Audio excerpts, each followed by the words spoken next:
সমাজে যে বিভিন্ন ধরনের স্টুডেন্ট সংগঠন আছে সেগুলোর প্রতিনিধিত্ব করছে আজকে এখানে, এবং আদিবাসী ক্ষুদ্র সমাজ আমরা যারা উপস্থিত হয়েছি সামনের দিকে যারা আছে তাদের একজন হিসেবে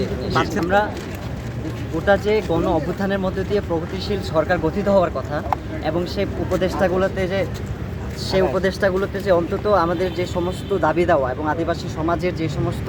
বিষয় আশয়গুলো দীর্ঘদিন ধরে চাপা পড়ে আছে সেই বিষয়গুলো যিনি প্রতিনিধিত্ব করবেন আমাদের যথাযথভাবে, এরকম একজন প্রতিনিধি আমরা চেয়েছি। কিন্তু আমরা দেখেছি যে যাকে আমাদের প্রতিনিধি হিসেবে নিয়োগ দেওয়া হয়েছে তিনি দীর্ঘদিন ধরে গত রেজিমের 15 বছর ধরে যে আওয়ামী শাসনের কথা আমরা বলছি, যাদেরকে আমরা উৎখাত করেছি, তাদেরই আমলা ছিলেন, এবং দীর্ঘ 15 বছর ধরে তিনি তাদের পদসেবা করে গেছেন, এমন একজনকে প্রতিনিধিত্ব দেওয়া হয়েছে। আমরা জানতে চাই যে কার সাথে কনসাল্ট করে এরকম দালাল পাপেত একজন মানুষকে এখানে প্রতিনিধিত্ব দেওয়া হলো। যে সরকার গঠন করবার কথা যে বিষয়গুলো আমরা সবাই বলছি, সেখানে নির্দলীয় এবং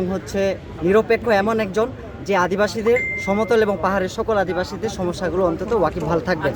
যিনি সরকারের দেওয়া সিদ্ধান্ত শুধুমাত্র জি হুজুর বা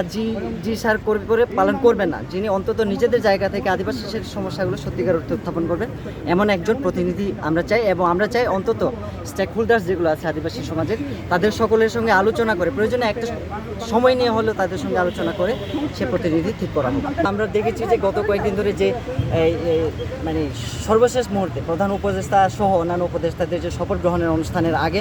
আদিবাসীদের সমাজ বা প্রতিনিধি নিয়ে যে নানা ধরনের খেলা হয়েছে আমরা দেখেছি। একটু পরপর এর নাম আসছে, ওর নাম আসছে, সেখানে আমরা গৌতম দেওয়ানের নামও দেখেছি। যদি নিতান্ত পক্ষে সরকারের বিবেচনায় থাকে গৌতম দেওয়ানও হতে পারে অথবা অন্য কেউ হতে পারে, সেটা আমি আবার বলছি যে আলোচনা সাপেক্ষে হলে আমাদের সব আদিবাসীরা আমি মনে করি যে তাদের প্রতিনিধিত্ব নিশ্চিত হবে। সেই পরিবর্তনের মাধ্যমে আমরা এমন একটা প্রগতিশীল সরকার বা এমন একটা প্রগতিশীল দেশ চেয়েছিলাম যে দেশে সকলের আসলে প্রতিনিধিত্ব থাকবে, অন্তত সেই প্রচেষ্টা আমি দেখেছি যে মানে সবাই চেষ্টা করেছে। কিন্তু আমরা দেখলাম যে আদিবাসীদের প্রতিনিধিত্ব করবার ক্ষেত্রে উপদেষ্টায় যার নাম এসেছে উনি আসলে আদিবাসীদের প্রতিনিধিত্ব ওভাবে করেন না। একই সাথে এটাও বলতে চাই যে উনি বিগত রেজিমের যে সরকারকে উৎখাত করে প্রগতিশীল সরকার গঠনের চিন্তাভাবনা আমরা সবাই মিলে করছি, সেই সরকারে উনি কর্মরত একজন কর্মকর্তা ছিলেন, উনি তিনি চেয়ারম্যান ছিলেন, এখনও পর্যন্ত উনি কর্মরত।